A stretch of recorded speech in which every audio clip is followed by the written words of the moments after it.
सत्याच्या मोर्चाच्या आयोजकांवर गुन्हा दाखल करण्यात आलाय। महाविकास आघाडी आणि मनसेच्या मोर्चाच्या आयोजकांवर गुन्हा दाखल करण्यात आलाय। प्रतिबंधात्मक आदेशांचं उल्लंघन केल्याचा ठपका ठेवण्यात आलाय। आता यावरून सत्ताधारी आणि विरोधकांमध्ये टीका-टिप्पणी पाहायला मिळते।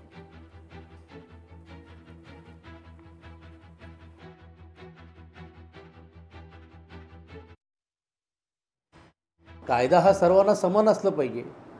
कायद्यामध्ये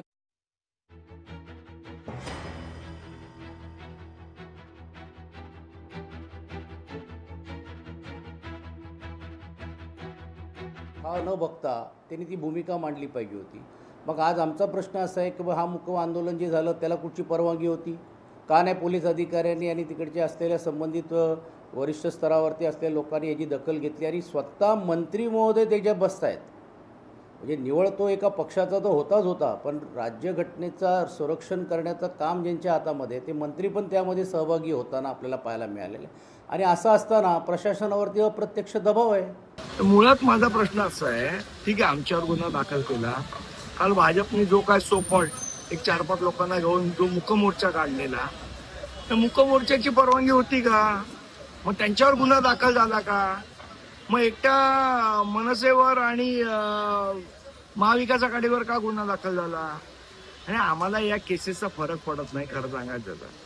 अशा अनेक केसेस आमच्या अंगावर आहेत, त्यामुळे अस्वलाच्या अंगावर एखादा केस आला काय आणि एखादा केस गळाला काय त्यांनी काही फरक पडत नाही। आम्ही असल्या केसेसना भीक घालत नाही आणि घाबरत सुद्धा नाही।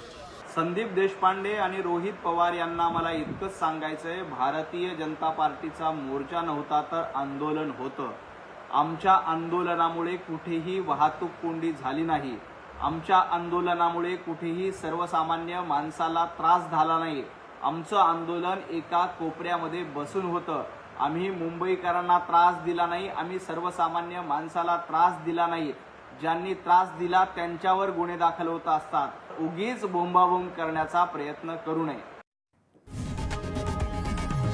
लोकशाही मराठी ऐका, पहा, जागरूक रहा।